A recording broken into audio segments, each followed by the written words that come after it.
There's a public outcry for people who want a better planet, and there are powers that be that let the people panic. Look at the Gulf of Japan, could they have really planned it? Heading for the iceberg like the Titanic. Atlantic mystery, Atlantis white from history. The truth about the pyramids in ancient Mayan prophecy. Space Odyssey, look into the anomalies, and you will find suppression of free energy technology. A false democracy born out of a monopoly. Sacred knowledge robbery, like the towers they topple.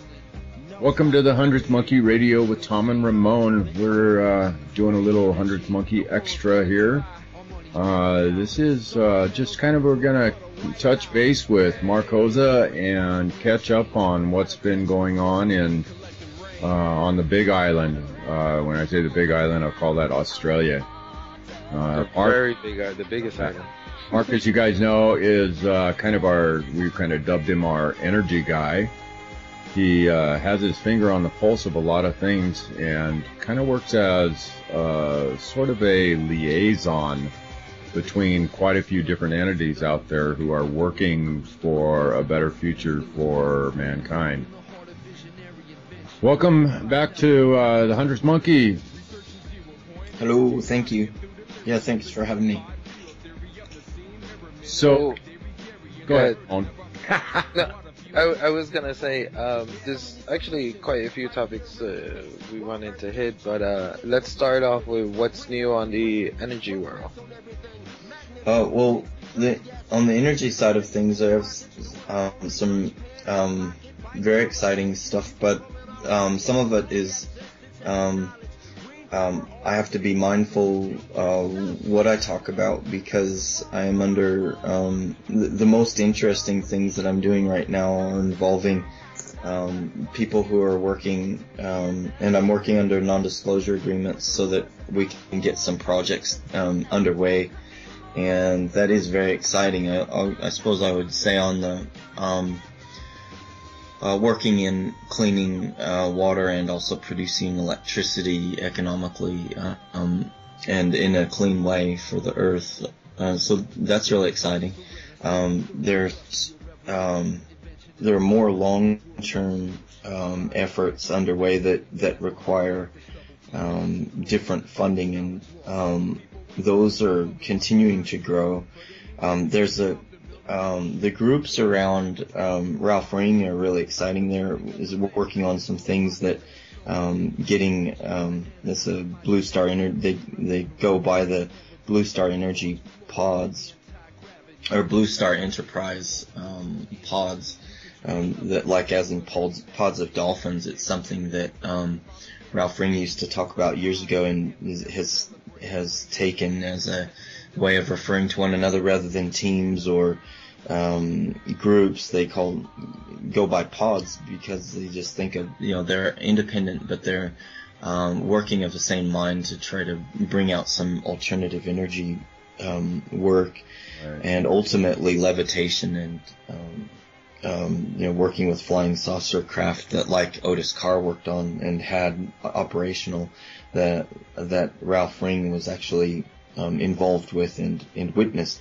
So a lot of what happens there is has been independent, and it's mostly people working as best they can with their own funds, and some people are coming on board saying that they'll help with some funding to get just to help development and help pay for things to get made and that sort of thing. So that's really going nicely. So more people coming on board with Ralph and the pod groups. Yeah, for sure. They have a really nice growing group of interested people and working in different directions. Some are working towards, and they're spread around the world. Some are from all over the world, really, like mostly Europe and America and Australia. There are other people surfacing who have an interest, a common interest, who've been coming into it. They'll never, Ralph and Marsha have made it clear they don't want to have a formal business or formal structure, because they're very clear that the idea of Blue Star Enterprise is a higher dimensional organization. It's not it's a gathering of it's an ideal rather than a corporation or a cooperative or anything that's on a smaller. Sorry, that's the timer that was to say we were going to start, but we started early. So you guys are going to shut up. You should shut up. It's the president. Don't be late. It's the president. No, It's the president. I'll put him on hold. Where's my free energy? I think that, okay, so that whole thing is really just developing and work in progress. Ralph and Marcia went to Holland recently, and they spoke at the Breakaway Energy Conference, I think is what it's called, BEC, I think is what it was called. Sorry, it's not top of mind, but Breakaway Energy Conference seems right. They went and spoke there, and that was really well received. It's sort of like the Tesla conference of Europe in Holland. They had they have a growing interest over there, a really strong interest, and they have they're doing these conferences. It looks like they're going to do another one soon somewhere else. Yeah, and that's sort of on that side of things. Let's see what else. Energy. Quite a few famous names went there too, right? Oh yeah, a lot of people went there. That was quite a gathering. Yeah, it was a big gathering. If you look at their website, I mean, a lot of the people, you know, a lot of names you'd know. And I think they're making those available. Those talks are made available after the fact by recordings, so they can help fund the whole thing. Because I think it's quite costly to put those on. You know, they're not trying to get rich off them. They're trying to bring people together and raise awareness for technologies that can improve the environment and, you know, our experience of living here on the planet, make it so that we have energy more readily available to the average person, and then a cleaner environment. I think you know, from my point of view, it's actually a little bit of a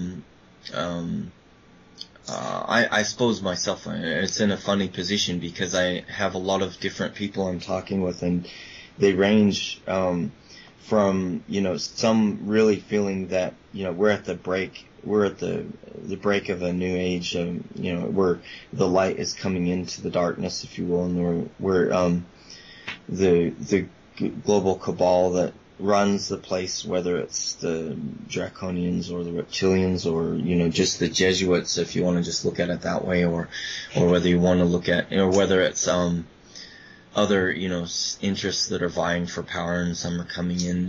There's some who are saying, well, that's all going to change, and we're going to end up in an age of cleaning up the planet and bringing everything into balance, and living in an age of harmony for a while. And others are saying, well, that's not really what they're seeing. They're seeing just shift in power, because those who have been in power as almost like managers of the planet have been getting a little bit too big for their britches, and it's just time to shift that power to someone else until they get to the point where they're you know, thinking that they can run things by themselves, and then they shift it around, and that the actual I know I had a really interesting conversation yesterday with Dean Garner, who's, you know, a ghostwriter for like you know, a lot of books like the Da Vinci Code, and, you know, he actually informs a lot of people who've written books and I think movies as well, but he consults with companies who are trying to know what to do next, you know, who to work with and who's who, so that they're not just playing into the hands of a global cabal. And his view is that the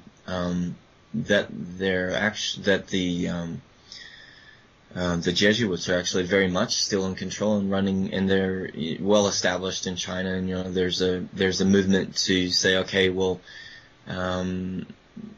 the Bush cabal is now, you know, they're now being weakened and attacked, and that there's a support of a move to free America from this what you'd call a bush cabal, and they're going to then come in with the Chinese backing it. And he's saying that the Jesuits are well established in China, have been for a long time. And his feeling is that it's like just a part of the machinations of, it's part of their long-term strategy, that they have very, very long-term strategies. And I'm sitting in the middle of that and going, so I suppose I'm speaking in an honest way with you that I'm working, but I'm working carefully because I'd like to see some things done. I mean, when I went, I'd like to improve upon the. I'd like to make some positive difference through the work that I do with my life, and looking for the best way to do that. So there are different people who are,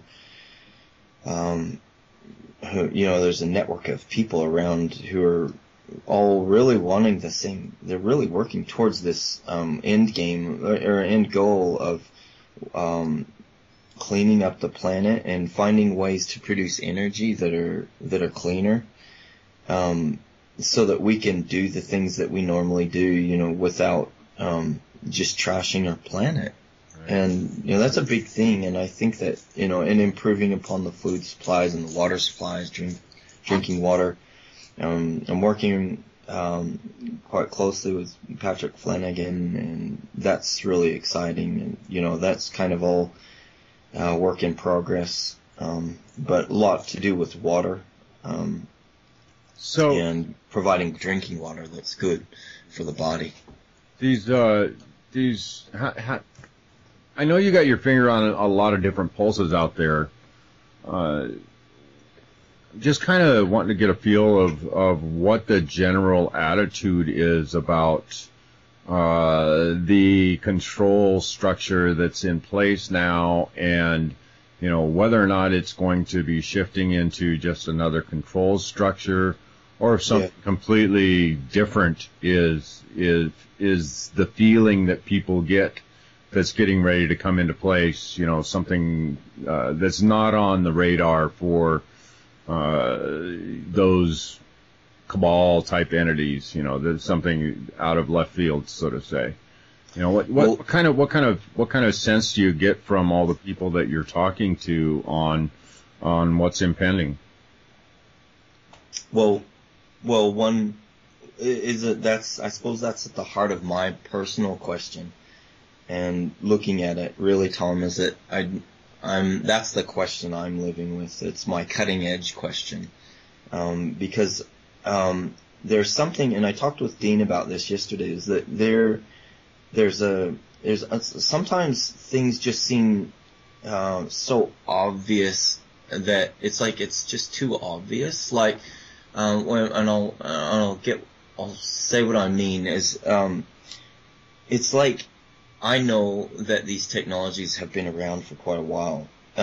Tesla was working with this stuff at turn of the last century. It's like old stuff. Like really, there was the capacity to stick a wire in the stick a bar in a rod into the earth and up in the air, and run and work off of and create power that's usable power as much as you need, because you're just piggybacking off of the energy of the planet that's there and that is around us. And so, but that wasn't, you couldn't measure it and you couldn't meter it. So there were other, and the way that power is produced and transferred around through the wires is not, even it can even be transmitted into the ground and then take it out of the earth, anywhere you like. But it's the metering part of it that's the problem if you're producing that power and wanting to make money from it. So I don't know, like all of a sudden, for years and years and years, everybody's just getting killed when they're doing things. They go to a point where they just get knocked off if they get too far along. And then all of a sudden it seems like it's just all boom, everybody's out there. Now, it could be that the reason for that is the internet. It could also be that the internet itself is a mechanism for, like, it's just coming out. Dean's thinking maybe it's too close to an end game of something that, you know, is related to this 2012, 2013 events that maybe it's not going to matter if certain people are working on these things because there are other things happening. He doesn't know for sure, but he's saying, you know, I don't know. That's a cutting edge question for me that I don't have a good answer for myself. And so if I made one up for you, it wouldn't be real. I really don't see a clarity there.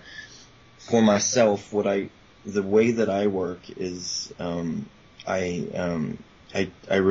work to remain centered in my own person and in tune with a greater objective to live in harmony with the planet and live in harmony with all of creation. So for me, all of creation includes everything. And if there's ever a benefit by something that we're doing, that somebody's suffering, I find that not, it's temporary solution if at best. So it seems to me that it's possible. I believe it's possible to live in a way that we live in harmony with everyone else. It's just like an underwriting. I mean, if it isn't true, I hope it's true. And that's how I would like to do anything. And I'm looking at it going, I don't know. Like, a lot of people are talking about things right now that they're doing and they don't seem to be getting shut down.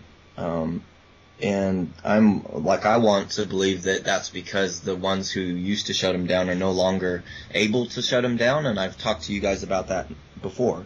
Right. And I hope that's, I think it might be something a little bit more controlled, though. I think it might be being allowed to come out, and that they'll probably just say, there's such a groundswell of people coming out. Some of these technologies are not that complex, so. I also personally think it's like, it's too many people and it's way too public. Yeah. Comes back to the 100th monkey thing, you know, that's like... Yeah, it's so... And I think some of those people, even in there, kind of want to see it come out. Not all of them, of course, but I think a lot of them themselves. Well, you know, if I try to put myself in one of the rulers, quote unquote, shoes, and look at the world from their perspective, and then look at my wife and look at my children, and then think about my grandchildren and think about what the world looks like right now, you know, I've got to have some kind of a concern for what I'm leaving behind for, you know, my children, not just my, you know, bunker under the ground. What about the freedom to be able to go out and explore this planet and to experience these different places in a safe environment, in a clean environment? You know, I don't want to have my grandchildren wearing gas masks just to go down to the corner store, you know? Yeah. Yeah. So, you know, there's got to be that something there within that those people. As far as, you know, there's got to be some kind of a concern for what they're doing to the planet. There has to be. There's a real tricky thing, you know, like, I know, I studied sociology, and there's some of these classic there's these classic things that you look at when you study sociology. You look at, the predictability of people's actions when, given scenarios, and, you know, when you look at, there were people who were working to, there was one story that sticks out in my mind was this, a philanthropist who wanted to just, he actually, for him it was not really a big, cost for him to, he decided he wanted to make, there was a building, a residential building in New York, I think it was, that was really run down and holes in the walls and everything, you know, it was just really run down in the Bronx or wherever it was, and he just a typically really run down, abused building that was not being kept up, and he decided to move everybody out at his expense. He moved everybody out to a motel or wherever he moved them to, under the agreement that he would then fix up this building, and then they would move back in after it was done. It was at no cost to anybody else. He just did it. Well, then that that's often cited because it wasn't very long at all before it was really dilapidated again. There were holes in the walls again, and everybody kind of resorted back very quickly to looking much like it was before. The point being that then the moral of the story being that if you didn't change the mentality of the occupants, that it was just they would reform their environment. They would do the same, using the same habits, they would end up in the same position. And so when I look at, I look at these projects that we're looking at doing just as an example, in Bangladesh, and I look at, okay, we go in there and clean up the rivers. Well, what's happening right now is there are laws keeping clothing manufacturers and the like from dumping their chemicals and dumping their effluent into the rivers directly without treating them. However, everyone is just dumping their effluent, all of them. So you go there, clean up the rivers. Do they then just go, oh, that's great, we can just keep dumping our pollution into the rivers then, because we've got this activity going to clean the rivers, so we don't need to really worry about it? Because ultimately it comes back to their relationship to Mother Earth, and their relationship to one another is such that they actually think it's okay, that they're going to be better off by saving some money, dumping water that's polluted into their river system. They think that they're better off, and they don't see, they're not at a point of view of looking at a larger perspective. Now, are the people, so once you start really looking at it, you really look at, okay, what if you did have the funds that you could fund that level of work where you could really just go for it and fund huge humanitarian projects? If you're not addressing anything to do with the human psyche, will it just revert, or you just end up with other people in power? Now, so having said all that, one person I respect very much was saying to me recently, because I was talking with him about this specifically, his opinion is that we're actually, that yes, that it's been the way it has been, but the light is entering into the darkness, if you will, and then it's a game changer that allows the light to have a sway. And that we come in, and it's a time of balancing things out and cleaning up things, and looking for projects to fund that are backed, or working with people who have the same mindset and have the same level of consciousness, really not mindset, but consciousness from the heart, that is a type of consciousness that if they're given a large amount of resources, that they then use those resources to better other people as well as themselves, but they work towards the future of everyone, not just then go, oh great, I can now live large and not ever work again. And because one thing I am aware of is that there are huge resources available, and I've seen more than one group with those resources, and they're really interested in cleaning up the planet. There are people working in different pockets who have amazing inventions and connections. Some of them are working quite consciously with one is working very consciously with Assyrians, I think, from Sirius.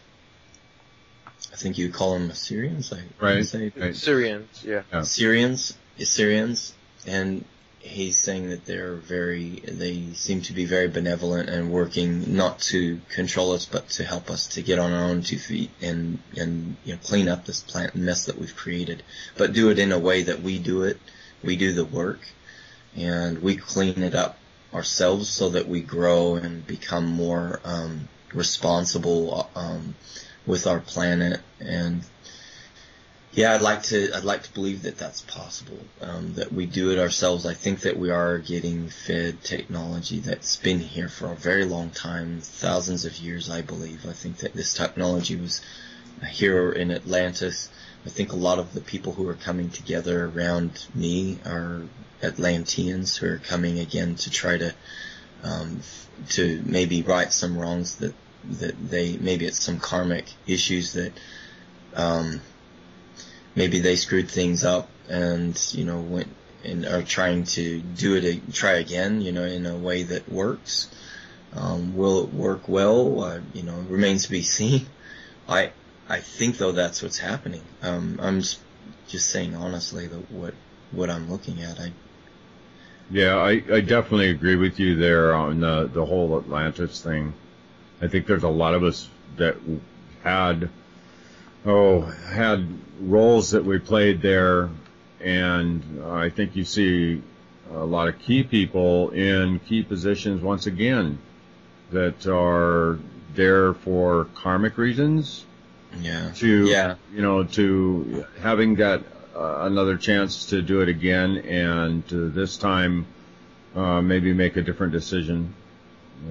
So I don't know. I'm very optimistic about what's coming up, and I really personally I feel like something is just like so many other people right now in the world. There's something that's impending. We've got something just around the corner that is going to really change the way we see our world. So I really think that our real work right now, those of us who are really looking at a lot of different things, like you guys are like prime example. You're looking at a lot of different things. You're talking to a lot of different people. Is to remain vigilant. I look at it from an anthroposophical point of view a lot, because I look at Lucifer's reign and Ahriman, in terms of Lucifer's reign and Ahriman's reign, and the shift of and that we can work with that we need, if we bring the being that is whether how you name it, if it's the middle balance or the balancing force that comes in that balances out those two, so that either one serves us, but they don't become over powerful and draw people off of their middle path. And that being possibly the Christ, and I don't think of it as the I think a lot of people are talking about a Jesus. They're more following what they would call a Jesus that is maybe I find questionable, because it feels a little dubious and like it's a tricking a bit. But these are hard things to talk about. These are really hard things to talk about, because what I know personally in my own life, that there are people around me who get really freak out about they're what to my mind they're being led with an unquestioned alliance to a certain being that they think of as somebody, but I think that it's actually somebody else running them, and they're giving over their personal responsibility by just asking for guidance, and they get the guidance. They get the supernatural. It is supernatural guidance, no question.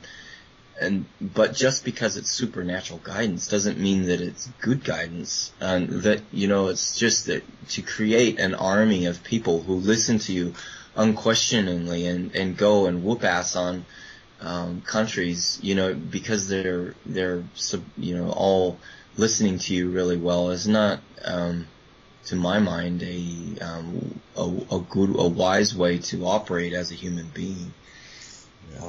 But this is a super difficult thing to talk about. We can talk about other things a lot more easily than that. Yeah, that's a difficult thing to talk about, and it's a difficult thing to deal with in your own life when you're faced with that sort of situation.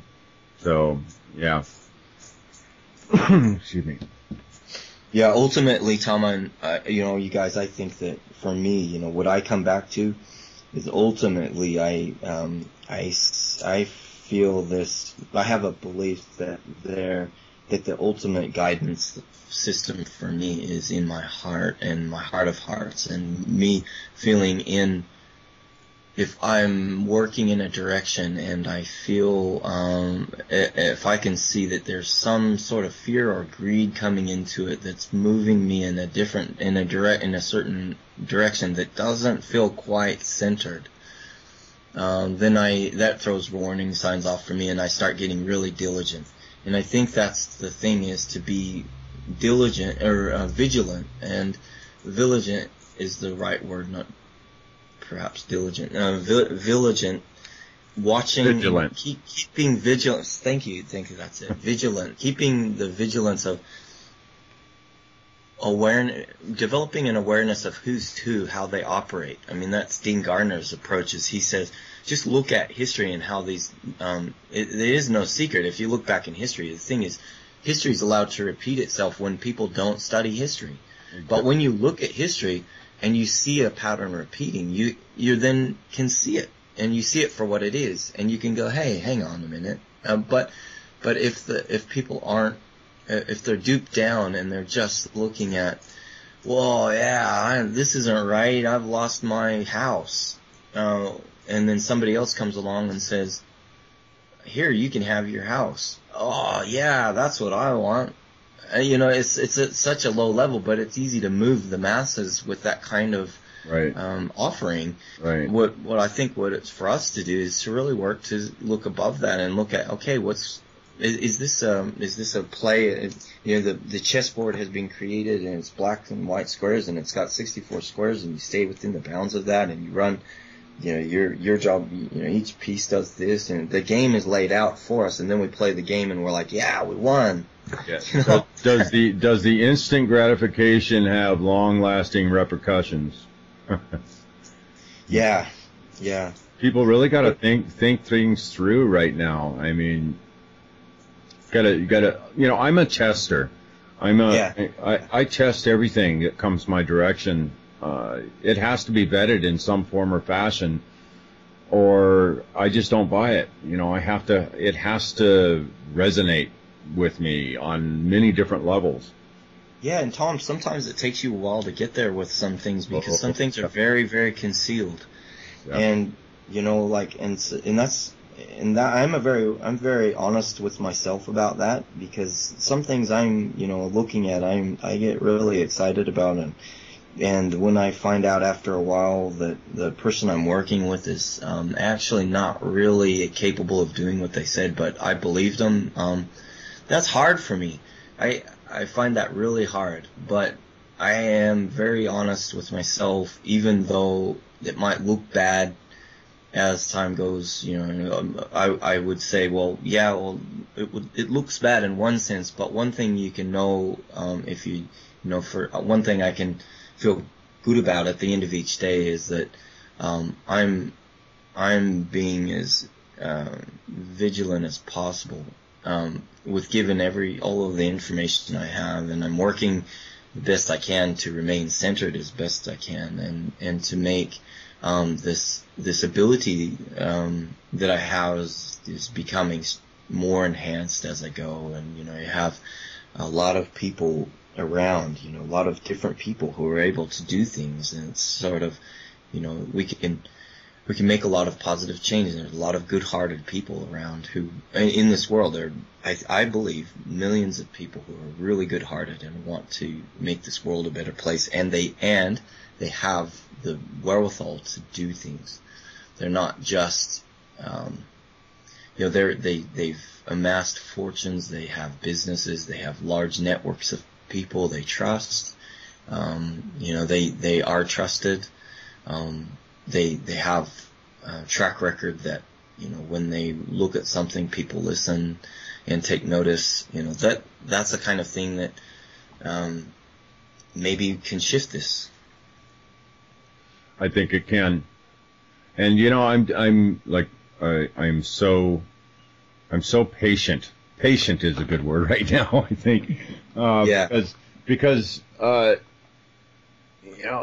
farther and the more things continue to develop and progress, that impatience thing has a tendency to rise up within people. And you can just look online, look at follow some of the people that have been working on this stuff for a while, and just look at all the comments and stuff that are being left. Okay, when's it coming out? When's it coming out? Everybody is like, they want it yesterday type thing. It's like, yeah. So like that White House report comes to mind. When's report 48? You said it was coming out on Monday. Pretty soon. It's already been 2 weeks. When's it coming out? Right. What are you talking about? People's lives are at stake. They're nations are at stake. These guys are. There's so much going on. Yeah, I don't know. I hate to pick on people, but there's some pretty low level consciousnesses out there that are poking into this stuff itself that are really not doing anybody any favors by, I don't know, some of their comments and some of the stuff that comes out. I think I get a sense that there are what do they call them, shills, or those people that are actually paid to go out there and stir pot. Yeah. I've noticed some of that stuff coming through, some of the stuff that Ramon and I put out. And by the way, Ramon, have a good day at work. He left here a few minutes ago. He had to take off. So. Sorry, I didn't notice. All right. I really would rather be more concise and to the point, but I suppose it's a subject that it's kind of hard to be concise and to the point on when it comes to that. Well, I think there are so many. It's easier to be concise and to the point when the less information you have. Right. The more information that you've got, the more you go, whoa, okay. Yeah. There's some real power struggles going on here, and they're probably not all on world. There's some pretty. You kind of sit back and go, whoa, okay, what's my role in this? That's sort of, at what point do you decide that that's your pond to play in and just say, okay, wait a minute, I don't want to go there. But when you don't go there, then I think the trick is that when you don't go there, you're just giving over your power as a co-creator to those who are running things, so letting somebody else making the decision for you. Yeah, for me personally, it's pretty hard not to look at it and keep looking at it, because there's something in me that's that I feel driven to really look everywhere I can see and just go, the more though that I look like that into different areas, that it becomes harder to have a really simple conversation in one facet of that, because you can say, yeah, everything's great, everything's going really great. It is in some pockets, but how are we going to bring things out in a way that doesn't, that is allowed to, that it is either allowed to happen, or the ones who are actually in control want it to happen. Right. Or the ones who are actually in control and don't want it to happen get overthrown. And then what keeps the ones who overthrow them from just doing the same thing, because there's this, there is that saying that the ultimate power corrupts, and ultimate power corrupts ultimately, and right. It is a very, very big question when you start having a position of being able to back things that are more than just small projects.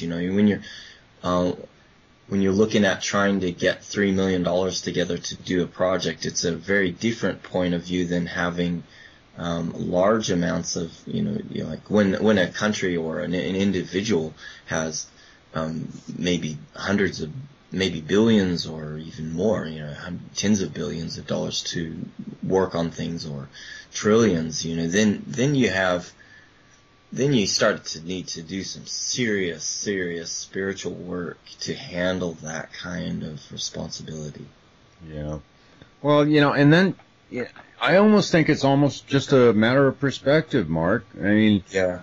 If, we see these things like they've got, a number with, 10 zeros behind it, and it intimidates us. Yeah. I like the saying, don't sweat the small stuff, and it's all small stuff. Yeah. I mean, when it comes, ultimately, where we're at, I mean, and where we're at here on this planet, this place is a manifestation of our consciousness. This is just matter is not real, When it comes right down to it, I wonder, after everything, after all of it, the thing that resonates with me the most right now is that this is all fourth dimension and below stuff, and there is no escaping it possibly. There's quite possibly no escaping duality in fourth dimension and below. So, if we're working with any technologies, or healing technologies or fourth dimensional technologies, it doesn't matter if they're third dimensional or fourth dimensional. If you need healing technologies, first up, you're in the realm of 4D and below. Right. You're in a more densified manifestation. Once you start moving beyond 4D and you move in 5D and above, like I guess I look a lot at what George Kavasalis says. I suppose that model resonates with me quite a lot. I mean, maybe it's accurate, or maybe it isn't, but it resonates with me. So I'm looking at that, and I'm also looking at the anthroposophical point of view, which I don't, I've been studying and living with for a long time, and you look at the duality, and if you just look at light, the nature of the light universe, what I keep looking at is like, hey, as soon as you have vibration, which the first vibration is the first movement, and the first vibration of any vibration, you now have duality. Right. You have a vibration. A vibration inherent in a vibration is a sine wave. Is your archetypal vibration, a symbol of vibration is that sine wave. It goes up, it goes down, and it's equal. It goes up equally, down equally. It balances out. Sometimes it goes up a little bit, up more, and then comes down, and it balances out, down a little bit, down more. But it balances out. The vibration is zeroed out in one cycle.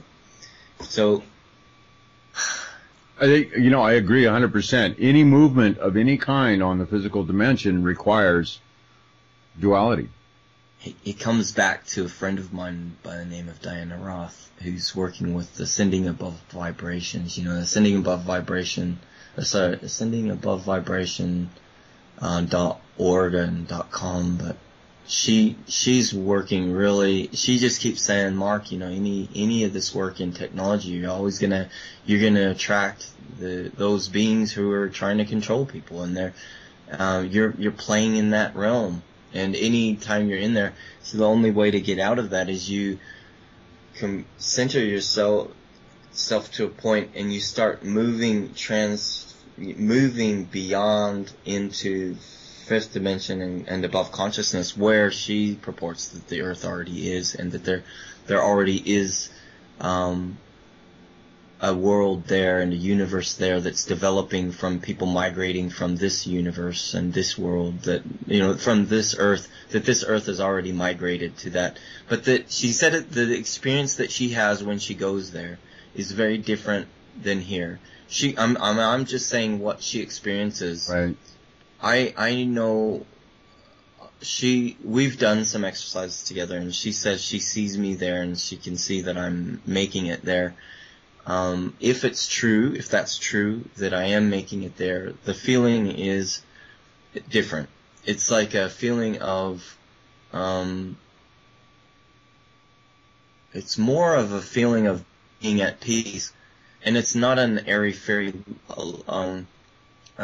happy, you know, happy, we're all angels like feeling. It's a feeling where I feel most at peace, which is when I'm really settled and calm. Right. What I find when I'm really settled and calm is I breathe less. I don't need to breathe as often. I feel less excitable, both directions, negative and positive. I feel more equanimity of soul, would be the term I would use, which resonates with me. It'd be an anthroposophical term that I really like, but an equanimity of soul for me, like where I really feel still, and that I am aware of everyone else around in a different way. Really, Tom, my question is, you know, I want to do as much as I can here in a positive light, but I'm really wondering if at the end of the day, I think that the ultimate thing that we're here to gather is relationships, and relationships out of freedom, and developing relationships. And I believe that those relationships create the form, the substance, the physical, you know, the higher plane physical substance of the next world that we evolve to. That's kind of what I think that is going to happen. And that you and I, and Ramon and I, and you and Ramon, and anybody, our friends, our family, our people we work with, people who we strive to do projects with, that there's much that we can't know. But I think that ultimately the gold, the real substance, the real win is something that can't be got by those who are trying to control us from those 4D levels and below. And they are very jealous of it, I feel. But that is that we have this ability to have a loving relationship in free will. And I mean from a love that it incorporates an awareness of the other, that they have great evil in their possibilities and in their histories, and they have great good that they've done in their histories, and in their future that they might do great good and they might do great evil. But it is the being that is in them that we recognize as important, and we have a relationship with them, and I think that ultimately that is what we're here to do. Right. And maybe everything else is ancillary, and everything else is, I'm just doing my best to do my bit, and I want to do some projects because there's some cool stuff that I can see we can do, and I want to do all that stuff. But if somebody comes along and knocks me off, or if somebody comes along and says, actually, you know, that person you've been working with and you've been helping, well, they're actually doing this. And I go, oh, that's a heart sinker. Well, ultimately, you know what? I still would win, because I still would have gained that experience, and the relationship with that person would be full and have substance about it that I can take into beyond the threshold of death, if you will, and also beyond perhaps the threshold of even the death of a whole existence of humanity. I think it carries on forward into what some would call the Devachanic world, and lower Devachan, upper Devachan. Yeah, the whole relationship thing. I think there's so many different levels to that. one key level for me personally is relationship with the environment, relationship with Gaia. Yeah. And society as a whole. That relationship on dealing with, how we get along with ourselves and with our planet, and I think, what the type of things that you've got your fingers in, and that Ramon and I've got our fingers in, working on raising consciousness and trying to get, looking at alternative fuels and alternative ways to, survive on this planet, things that are sustainable, that are in balance with Gaia. Those relationships, I think, those are the kind of things I definitely think that we take beyond here. Just the consciousness that is created in the desire to do those things, and being honest with yourself on how you are interacting with all those different components, Yeah. And this has been something that's been really, really prescient in my mind lately, has been integrity, truth, the way people, they out of a concern for someone else's feelings, they'll or looking bad or whatever the reasoning is behind it, they'll tell this. They'll give the little white lies, or the not quite the full truth, or stretch the truth to embellish their image, or things that aren't, in the scale of things, they're not really that big of a deal, but the truth wouldn't have been that hard of a deal either. That's not, and excuse me, and those kind of things that have been really on my mind recently is when I'm dealing with people and looking out at the world. Yes, same. You've been doing the same thing? Precisely, yeah. I had this exact conversation about something I saw yesterday, and I don't want to go into the details of it, but it was really disappointing for me to look at something that somebody was saying in an interview. They really were they were well received. They were really well received, and they had the audience, listening to them, and they were, open ears, listening, and then they were saying things like they were telling a good tale, but they were implying that they had done things and that that certain things happened in their past that happened to them, whereas I knew it had happened to other people. Right. And I thought, why would you do that?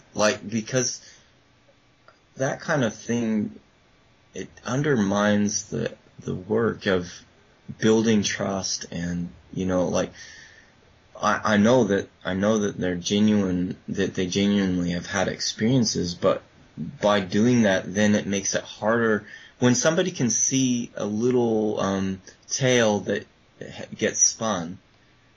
It's very, very different than if you say something with conviction and that you find out later that actually you were in error to say that. Right. Later you can say, well, yeah, that's right, I said that, but it wasn't actually a good thing. You can't ever know for sure, that everything you're going to say is has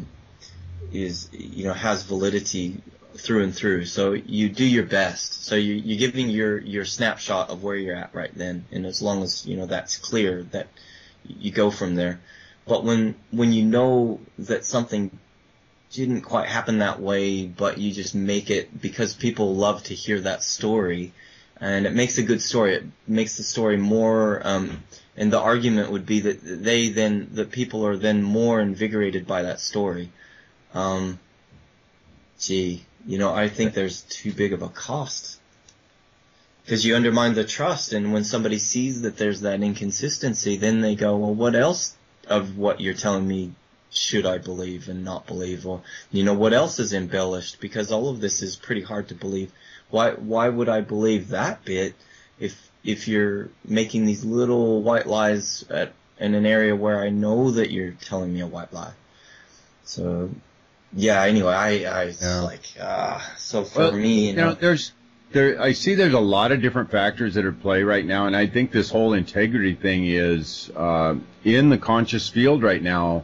Maybe, yeah. As something that's up to be addressed. Maybe. Yeah. Maybe as our consciousness becomes, maybe as we become more able to see through to what the actual truth is behind something that somebody's saying, maybe our abilities are growing in that direction, and so that kind of strategy isn't going to work. Yeah, and another thing to consider is that as I know our empathic abilities are picking up. I mean, and you just mentioned that. I mean, we're able to see the truth when others are speaking and hear the truth, and it has that ring of truth. I can see where some people could be putting things out that are not really accurate for themselves, but they're receiving this empathically through others, and it kind of gets confusing or blurred within themselves. I can see that and understand how that can happen for somebody. And I guess that's kind of the devil's advocate point from in one perspective, but I can see how that honest mistake can be made.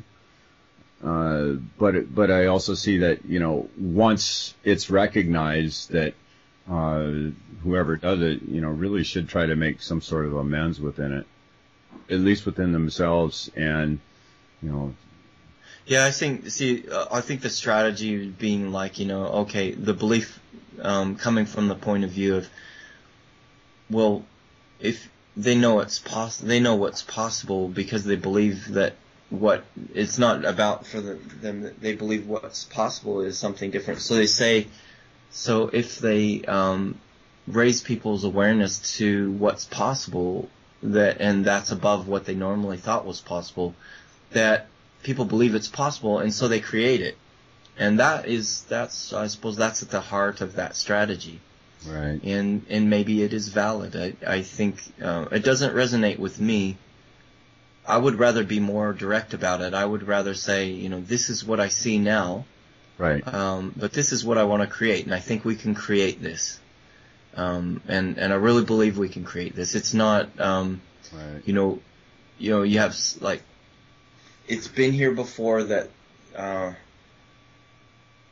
these technologies have been here before, and they also trashed the planet with them. Right. And I know people who can modify the weather, and they can also create earthquakes as a result. Right. Because the reflective wave from doing that creates an earthquake in the opposite. Like there's a reflective wave that's created, and also you change the pressure over a region in the ionosphere, and things move underneath, and so a couple of weeks later you end up with an earthquake. I mean, and the more, if you turn it on for longer, it ends up making a stronger earthquake. That kind of thing is, that's hello Atlantis, Right. You talking about Peter Stevens? Oh, it's not really Peter so much as Isn't Peter the one that has that reflector? He does have. Yeah. He was working with that, and that's a convoluted story. It's a tricky one. There are a lot of people around that story. Everybody's got their own version of what was happening there, but it does appear that the technology that was used, I suppose the dispute is who actually is inventing certain things, and some people are claiming they invented things that other people say they didn't invent. it's a little bit tricky to know who's telling which lies. It seems that, or, you know, because ultimately I've been lied to by, it's the same thing what we were just talking about. Right. I've been lied by a couple of the parties, knowing the backs of the story, with them not knowing that I knew more about what they were telling me, that, you know, they just didn't expect that I was in communication with somebody else they were talking about, then finding them to tell me a really direct lie. Well, that is disconcerting, and it means that for me it's really, it's hard to work with. Yeah. And, you know, to say, well, we can make you rain, no problem. We can make you rain, make you as much rain as you like. We can make it snow, we can make it rain, and we can move storms. We can make it so that storms are redirected. But then sometimes, you make huge floods in the reflective waves, you know, hundreds of miles away, and or snowstorms, or, you know, you turn it on for too long and it's hard to shut it off, to spool it back down, and you end up with really big storms that kill a lot of cattle and, you know, create blizzards. And, you know, it's like that kind of thing is, what are we playing with? You know, we're like monkeys. I mean, we can start having we have this ability, but if we use it in a way that trashes, you know, that makes it throws the whole system out of balance, what good are we actually doing? Yeah, well, you know, in their defense, I have to say this, is that if our society was more open about how and what has actually been developed and what technology we really have, we not have people out in their garage creating things that can really cause problems. Yeah, okay, look at, these are the things that at the moment, I believe we can actually do, and that there are a lot of people, all the governments and black ops and different people in different places doing. One is modifying weather, not a problem. Right. Like, actually, you know, I think that HAARP is a big one. The chemtrails help modify weather, but I think that chemtrails have a number of different roles that they, you know, like possibly interfering with multidimensional craft that makes them easier to spot and easier to deal with. Perhaps. I mean, there's a lot of, could be actually those that whole thing that everybody, that, you know, in our realm is, you know, saying this is bad, this is really bad because it's polluting the environment. Well, that they could actually be really working to do something that is a lot worse, to prevent something a lot worse from happening. That is a possibility. Yeah, I know Sean David Morton believes that, because he was privy to information that, from his perspective, that there was a lot going on behind these programs, and that it's ultimately above governments, and it's like, well, what do you do? And you've got certain races that are trying to attack the whole planet, or, you know, run the whole planet, and you know, there are big questions when you get to that level. So I actually think that we have craft that are multidimensional, traveling multidimensionally. I think we are able to teleport. I think we have the ability to move material forward and backward in time, including possibly people. I think that we have the ability to tap into the energy that is in this system, that we can tap into that as much as we need, using a very big range of different solutions. I think we have the ability to eradicate AIDS very easily. You know, you have, you talk to what's his name? Miller. What's his name? Richard Allen Miller? Yeah, Rick. You know, Rick Miller, Richard Allen Miller. They did a run where they cured 10,000 cases of AIDS, HIV. They cured them, all of them, with mushrooms, with a high, because the ultimate thing was to raise the oxygen levels of the body. I know that there's, from talking with Pete Peterson, they have there are huge bleeds in the ozone layer, that the oxygen's bleeding out, and the major issue is that oxygen levels are decreasing at a very rapid rate on the planet because we have these holes in the ozone layer, and those need to be dealt with and plugged, otherwise we're going to end up bleeding out all of the oxygen, making it very difficult to have enough oxygen to support life without some sort of mechanical, assistance. Right. I think that these are the kind of things that I think are real and happening, and issues that other technologies that to purify water with magnetics, that you can deradiate water, that you can radiate materials as well, to move them into radioactive isotopes, or move them into octaves that are non-radioactive, that you can transmute material, that salt water can be transmuted into any other material, any other matter, any other gold is, what some would say, but there's any other substance. Right. You can bring in and out of water, and there's this guy here near me who does that. I mean, he's experimenting with water. I mean, he does things with water that are impossible. And I think this is old stuff. Peter Stevens is, things that we did in Bangladesh. We were charging water. We were working with charging water and running through a series of charges. There were some things that were happening there that were pretty interesting. And the other fellow who, they have this, complex relationship with each other, but the other fellow, Joe, the things he does with water is amazing. Taking water that is triple distilled, right, and saying, well, there's still plenty of stuff in it, because that bottle is still sealed, and you can see all the junk that is in it, because they run a series of charges around it. Never opened the bottle, just ran charges around it, and please forgive me for speaking indirectly. I am speaking indirectly. I am clouding things, because there are people who are doing things, who have been visited by a lot of people.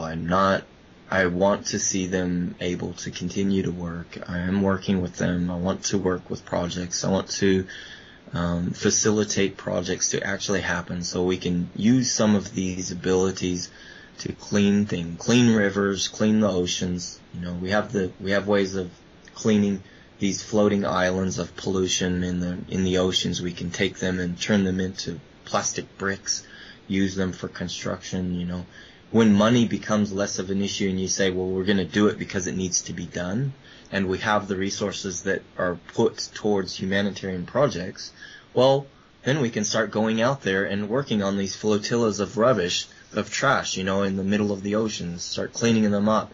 We can put olloids and into the rivers, and start creating this turbulence that will bring life forces back into the water, because that's been done. It's actually been done. You can work with flow forms. There's a guy, Ian Trousdale, flow form technology. I'd love to get you guys talking with him. You probably should. I hadn't thought of it before, but you should interview him. He's a special man. He's doing very good work with flow forms technology. Make sure you send me a link. Yeah, I will. Let me write that down. Actually, you should do an interview with him. He's doing very, very good work, and he needs support if people are out there who can help. And really, just to raise awareness. So I'm just going to write that down. I'll get you to talk with him. But working with massaging water in a way that you bring life back to it, because we kill water by polluting it. But when we can filter out the pollution, but it's still dead water. Right. So we can work with it in a way that we massage it back to life and bring movement back into the water and bring the life forces back into the water so it sustains life. Schwenk did that back in Germany or Switzerland or Germany. I'm not sure which. I apologize for not having exact information, but Schwenk was working with oloids, and he replaced propellers on ferries with these oloids, still same diesel motors, but running with a different propeller. Essentially, it was an oloid drive, which I could describe, but it would be hard to describe. It's very precise movement and a precise shape. By doing that, they brought rivers back to life, and they brought rivers and lakes back to life just by running these ferries with these drives. And that's just all moving the water in the right geometrical pattern to... Yeah, geometric shapes that are sacred. These are geometric shapes that help facilitate the etheric energy coming back into water. So they provide, they welcome the etheric forces back into the water. Now, what happened to that was Schwenk sold that technology to a company that said to him that they were going to then take that invention and do it on a much larger scale, because they had the ability they had the funds and the resources to do it on a much larger scale. So he sold to them the technology, and then it turned out that it got shelved, and it turned out that company was actually owned by an oil company, and it ended up getting shelved. I think it was an oil company. In any case, it was owned by a company that had a vested interest in that it didn't want that technology to be out, so they shelved it. And that's a real thing. I know a friend of mine who recently passed away knew Schwenk, talked to Schwenk directly, so it's not firsthand. It's once removed, third hand or whatever. But anyway, I trust this person implicitly, my friend, and he has no reason. The things that he talked about Schwenk doing, he was treating sewage water and making it, bringing, the encouraging biological activity in the sewage water, where it would end up after a very short time, treating itself really nicely. Right. There's so much good work that can be done, and there are many, many people who have done good work. And right. I'm just like, I'm out there doing my best to find anything that I can do that I'm not trying to do it all. I'm trying to bring people together. I consider myself a people weaver. That's how I look at it. I bring people together who have expertise and different. I'll be talking to one person. I won't know why I should be talking to that person, but I do know that it's a good idea for me to be talking to that person. And then after a little while, it becomes very evident from something that they say that's why I felt inclined to talk to that person. It's because they had something that somebody else I know was needing. And then I put them together. They do the work together amongst each other, and that's sort of the role that I end up playing. And fortunately, I'm in amongst a group now that values that work enough to help me with. They're starting to value it in a way that they're willing to that they can fund me so that I can look after my family with that crazy work that I'm doing. That is actually, it's quite valuable, but there's no real. It moves, it's really hard to. It's hard to quantify that. It is really. It's like your work, it's the same reason why I was saying, I want to, with some of the resources that I have that I'm gaining access to, that I want to help you guys, because what you do makes it possible. It assists me to do what I am doing, and a lot of this comes back to Carrie Cassidy and Bill Ryan's work. For me, personally, I want to support what she's doing, because most of the connections that I have originate from that work that she and Bill did and have been doing, and she's continued to do. And my relationship, you know, like I have a great deal of respect for both of them, and because they sparked off, you know, her that human deed of her taking her inheritance from her mother who passed away. Instead of just buying another house, she took that inheritance and spent a couple of years funding her and Bill to go around the world chasing anybody who would talk about something that could bring light to some of the things that were going on and maybe help us to make good decisions. Right. Now, that's amazing. Yep. I have a lot of respect for Carrie and her doing that. That just says miles about her. Yeah. Now, other people in the background, you know, talk about different things, you know, well, she's maybe aligned with this group or that group. But when I talk to her, I feel really good about it. I feel good about her, and I hope, you know, anyway, she's benefited a lot of people. Yep, yep. You know, and you're always going to have somebody that's pointing a finger. Well, I won't say always, because I don't think it's always. But right now we have people that, you know, for whatever reason, there's always going to be somebody that's not happy with it. Yeah. You know, so they're going to, and there's going to be people that aren't happy with it, or that are very vocal. So.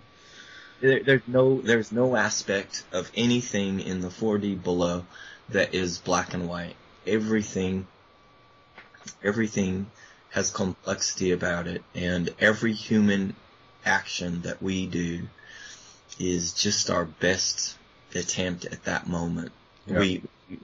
We do not have the level of awareness in that level of activity, in that level of consciousness that we're at right now, in that that we know.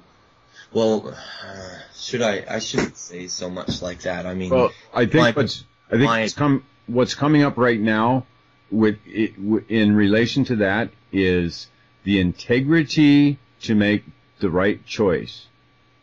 You know, the honest choice for yourself, right? It's your best choice that you can make at that moment, and so what I'm looking for in my relationships with other people, and the people, to me it comes back to people, not to companies, not to organizations, not to governments. It comes back to people, human beings. It comes back to the spirit in things, the spirit in it doesn't matter who that spirit's in. The spirit in Gaia, the spirit in you, the spirit in another, the spirit in wherever that spirit is, it's spirit to spirit, it's consciousness, the I-ness to the I-ness. If at that point, if I want to be around others who, in every moment they do their best, I can overlook anything else that comes of like any ill that comes of any, you know, I did my very best, but exactly. Something ill came of it. I can totally happily I can overlook all of that if I can trust that person that in every moment they're acting in their highest integrity each moment, and if they go off, that they can recognize it and self-correct, because we always, for whatever reason, we're tempted off of that center point. But it really comes back to coming to a center point and living out of that center point as much as possible. Exactly. I agree 100% with that. Well, dude, I apologize for the big long. I mean, I was just This is exactly what I wanted out of you today, Mark. I had a feeling that either I needed to hear it, or you needed to speak it, or vice versa. You know, this felt right. So. Okay. Good stuff. Yeah, started off, we were trying to do an update on the energy stuff, and it went a lot different direction. But well, I think there was something else that's much more important for, you know, either us to speak or somebody out there to hear. Yeah, perhaps. I would hope so. That's the truth. We don't know how all this works. Yeah. And it does work. And it does work. It's exciting. Ultimately, I feel, what it comes down to me is ultimately is just, those moments where you and I can have a laugh and, just feel the joy of, feeling the other and recognizing, another and seeing, that, we're all at some level, we're all, interconnected and we, we're playing this game and let's make the best of it. Let's, we're ultimately what's important is each of us. Yeah. Agreed. Well, Mark, I'm going to go ahead and let you go. Thank you so much for chatting with me tonight. Thanks. It was a pleasure. Yeah, we will definitely keep in contact.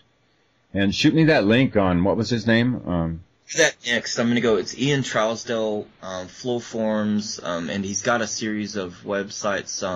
Let me just, if I can just, actually, that'd be really smart just right now on this recording, because somebody's going to be wanting that, Trousdale. Yeah, exactly. Good idea. Let me get here some websites. Okay, flowform.net would be maybe so Flowform is FLOWFORM as in Mary.net, flowform.net, and then healing-water.org, and then designforlife.co.nz, or as in New Zealand, because he lives in New Zealand. Actually, he's over in England right now. I think he's in England right now. Last I talked to him, I'm pretty sure he's in England. But he's from New Zealand. So designforlife.co.nz. And then this last one I'm not sure about, rokisa.com, ROKISA.com. But the ones to really go for, right, that I know that will interest people in relationship to what I'm talking about are healingwater.org, so healing-water.org, and flowform.net. And ultimately, if anybody out there is really interested in that sort of thing, please contact me. Just contact Tom or contact me. I'm happy to receive emails. An email that you can use for me is mark@hoza.me, mark@hoza.me. Love it if you don't spam me or hassle me, but if you really look, I would love to hear from anybody who's working in an area where, you'd like to explore some of the possibilities in the directions that we've talked about, because there are a lot of people in the background working, and I would love to help good efforts being assisted, and also people who want to assist financially or with their infrastructure or networks. They have a strong role as well. And there are people who need assistance, specific people, and I'm not able to speak about specifics with a lot of stuff. So off record, if people want to contact me and we can go from there, it'd be great. Anything else? I think that's probably enough. That covers it. Cool. All right, Mark. Well, thank you so much again. And you've been listening to the 100th Monkey Radio with Tom and Ramon and Mark Hoza from Australia. And we will talk to you again, Mark. Cool. Thanks, Tom. And thanks for calling. Catch you later. Bye.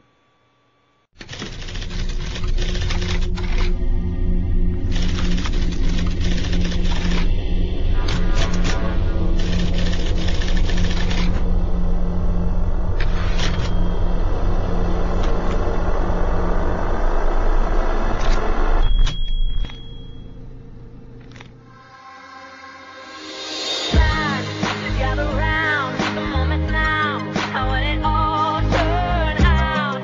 Gather round.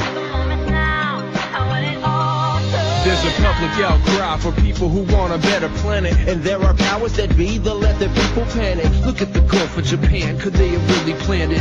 Heading for the iceberg like the Titanic. Atlantic mystery, Atlantis white from history. The truth about the pyramids in ancient Mayan prophecy.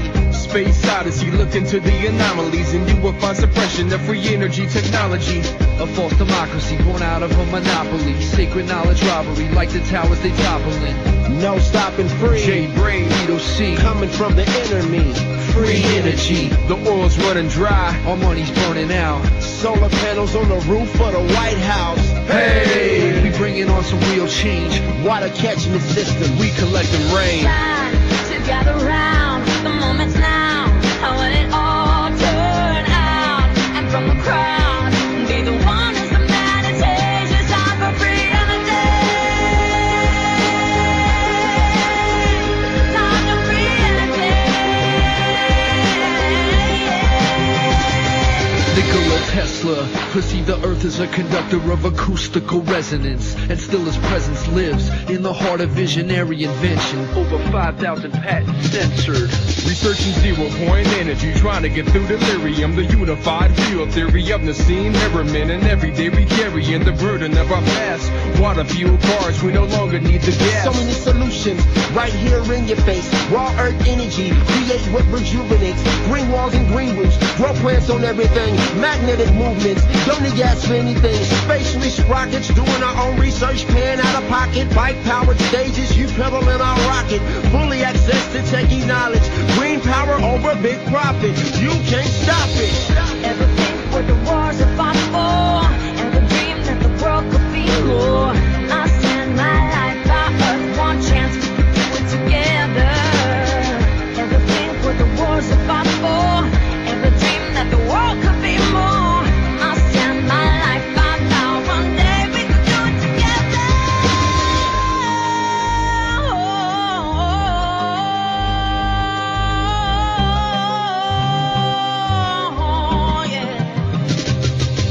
The Renaissance, third industrial revolution. Invention is the language of a worldwide solution. The body electromagnetic, plasma arc reactor, stubble field, Kautsky frost. Free the knowledge lost. Some people wait for 2012 to watch the earth shift, but in New Mexico they out there building earth ships. We got the language wrong, I got a new twist. The lifting of the veil, that's the true apocalypse. Some see free energy as the enemy, but my genetic memory remembering that could never be.